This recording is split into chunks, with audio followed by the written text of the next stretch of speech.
오늘 우리에게 주시는 하나님의 말씀입니다. 유다야, 너는 내 형제의 찬송이 될지라. 내 손이 내 원수의 목을 잡을 것이요 내 아버지의 아들들이 내 앞에 절하리로다. 유다는 사자 새끼로다. 내 아들아, 너는 움킨 것을 찢고 올라갔도다. 그가 엎드리고 웅크림이 수사자 같고 암사자 같으니 누가 그를 범할 수 있으랴. 규가 유다를 떠나지 아니하며 통치자의 지팡이가 그 발 사이에서 떠나지 아니하기를 실로가 오시기까지 이르리니 그에게 모든 백성이 복종하리로다.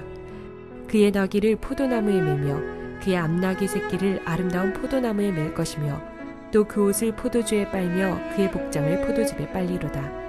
그의 눈은 포도주로 인하여 붉겠고 그의 이는 우유로 말미암아 희리로다. 사랑하는 성도 여러분, 평안하셨습니까? 오늘도 주님께서 주시는 말씀을 통해 복된 하루를 열어가시기 바랍니다. 오늘 우리에게 주실 하나님의 말씀은 창세기 49장 8절에서 12절 말씀입니다. 오늘의 내용은 이제 야곱이 유다에 대해서 예언하는 내용입니다. 유다는 우리가 잘 알듯이 바로 메시아의 계보를 이어가는 자입니다. 오늘 그 내용이 나오고 있습니다. 특별히 8절에 보면은 그는 모든 형제들의 찬송이 될지라, 그리고 내 아비의 아들들이 내 앞에 엎드려서 절하게 될 것이라고 예언하고 있습니다. 지금 이 예언의 내용은 야곱이 이삭에게서 받은 축복의 내용과 동일한 표현을 받고 있습니다. 이것은 지금 유다가 받고 있는 축복과 이 예언이 야곱이 받은 내용과 동일하다는 것을 말합니다. 야곱이 받은 내용이 뭐랍니까? 아브라함으로 내려온 장자의 계보, 장자가 받아야 될 축복에 대해서 지금 야곱이 받았습니다. 즉 유다가 지금 이 하나님의 축복과 그 예언을 받고 있는 것은 특별히 장자의 계보, 장자로서 받아야 될 축복을 유다가 누리고 있다 하는 것을 보여주고 있는 것입니다.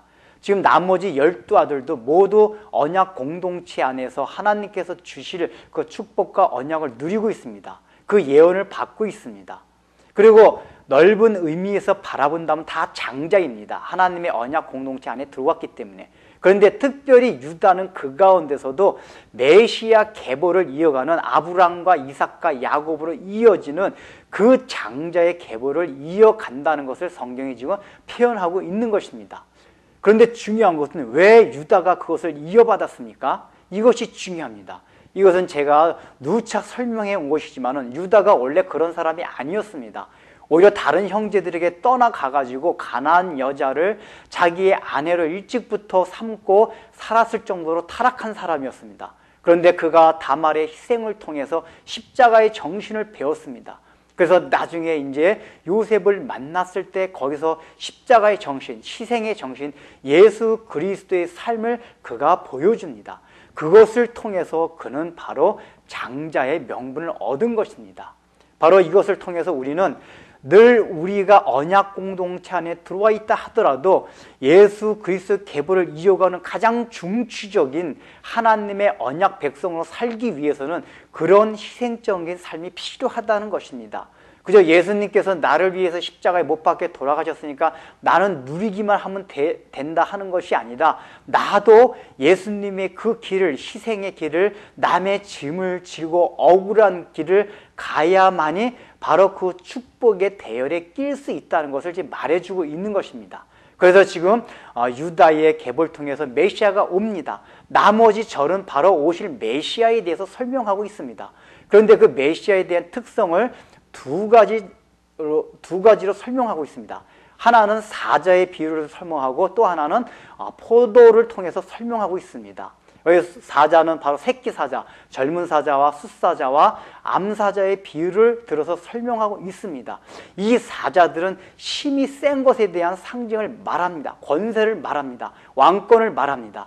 그런데 뭐라고 표현하고 있습니까? 그 사자가 발톱으로 문 것을 절대로 놓지 아니한다고 말하고 있습니다.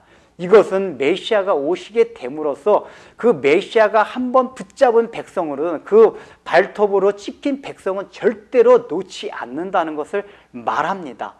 이것을 통해서 우리는 우리 스스로가 바로 그리스도 안에 들어온 것이 아닙니다. 그 그리스도가 메시아가 그 날카로운 발톱으로, 권세 있는 발톱으로 우리를 움켜쥔 것입니다. 그래서 절대로 놓지 않겠다는 것입니다. 그 다음에 두 번째 비유는 포도에 대한 비유입니다. 지금 포도라는 것은 성경에서 항상 기쁨과 풍성함을 상징합니다. 근데 여기 뭐라고 표현하고 있습니까? 나귀가 포도나무에 매여 있다고 말합니다. 여러분, 포도나무는 그렇게 나귀를 맬 수 있을 만큼 그 가지가 튼튼한 가지가 아닙니다. 그럼에도 불구하고 나귀를 포도나무에 맸다는 것은 그 주위가 온통 포도밭이라는 얘기입니다. 포도나무만 있다는 얘기입니다. 다른 나무가 없다는 얘기입니다. 그만큼 지금 메시아가 오셔가지고 포도나무가 풍성하게 되는 그것을 회복시킨다는 것을 말해주고 있습니다. 다시 말하면 메시아가 오게 되면은 우리의 삶에 풍성함과 기쁨을 베풀어 주신다. 그것도 우리가 상상할 수 없을 정도로 온통 포도밭인 것처럼 우리의 삶과 우리의 인생 전체를 그렇게 풍성하게 만들어 주신다는 것을 보여주신 것입니다. 결국은 이 유다의 예언을 통해서 보여주신 것은 이스라엘의 12지파가 너희들은 이 안에 들어온 것이 내가 발톱으로 잡았기 때문에 들어온 것이다. 그래서 내가 절대로 놓지 않겠다. 놓지 않을 뿐 아니라 너희들을 풍성한 가운데 풍성한 삶으로 이끌어 갈 것이다 하는 것을 보여주고 있는 것입니다. 이것은 오늘날 우리에게도 동일하게 적용됩니다. 여러분, 우리가 예수를 왜 믿게 되었습니까? 우리가 생각해보면 내 의지를 믿은 것이 아닙니다. 바로 하나님이 선택해서 하나님께서 예수님께서 우리를 발톱으로 잡았기 때문에 우리가 예수를 믿고 있는 것입니다. 그렇기 때문에 우리는 우리 마음대로 이 은혜의 장중을, 이 은혜의 울타리를 벗어나서 바깥으로 나갈 수가 없습니다. 우리의 마음이 언제든지 그러고 싶다 해도 예수님께서 우리를 놓아주지 않습니다. 뭐라고 지금 성경이 말하고 있습니까? 발톱으로 움켜진 것은 놓지 않는다고 말씀하십니다.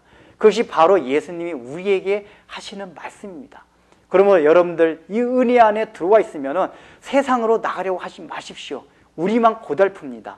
이미 강아지가 한번 주인이 바뀌어서 팔렸으면 순수하게 따라가지 편하지, 이미 주인이 바뀌었으면 그 주인은 당신을 끝까지 끌고 가려고 할 것입니다. 그런데 안 끌려가려고 하면은 자기만 힘들고 괜히 목에 상처만 생깁니다. 예수님께서 우리를 한번 잡으셨고 우리를 은혜 안에 놓으셨기 때문에 어떻게든지 끌고 가신다는 얘기입니다. 또한 더불어서 지금 우리 삶에는 실제로 보이는 면, 가시적인 면에 있어서는 포도밭이 안 보일지도 모릅니다. 그러나 하나님께서 지금 이 비유를 통해서 말씀해 주신 것은, 유다의 예언을 통해서 우리에게 말씀해 주시고 하는 것은 우리의 삶 자체가 온통 포도밭과 같이 풍성함을 허락하신다는 것입니다. 우리가 이것을 믿고 나갈 때에 당장 우리 눈앞에 보이는 여러 가지 어려움으로 인해서 낭망하거나 좌절하지 않는다는 것입니다. 여러분 주위가 온통 포도밭이라는 것을 믿음의 눈으로 바라보십시오. 기도하겠습니다. 하나님 아버지, 유다는 자기 며느리 다말에게서 희생정신을 배움으로써 자기도 그 길을 걸어가고 참 언약 공동체 안에 가운데서도 가장 중요한 장자의 계보를, 그 메시아의 계보를 이어가는 장자의 명분을 받았습니다. 오늘날도 우리가 그러한 삶을 살아가게 함으로써 진정으로 가장 언약 공동체 안에 들어왔지만은 더 핵심적이고 중추적인 장자의 명분을 받은 자로서 살아가게 하여 주옵시고, 특별히 메시아가 오셔서 주님께서 오셔서 하신 그 축복을 우리가 늘 마음의 새김으로 이 땅을 살아갈 때에 눈에 보이는 것 때문에 우리가 일희일비하는 것이 아니라 늘 우리 주위에 온통 포도밭이 널려 있다는 것을, 우리 삶에 주님께서 늘 풍성함을 허락하신다는 것을 생각하고 이미 은혜 안에 들어왔으면은 절대로 하나님께서 놓지 않는다는 사실을 생각하고 어떻게 해서든지 이 은혜 안에서 기쁨으로 모든 것을 감당하는 마음으로 살아가게 하여 주옵소서. 예수님의 이름으로 기도드립니다. 아멘.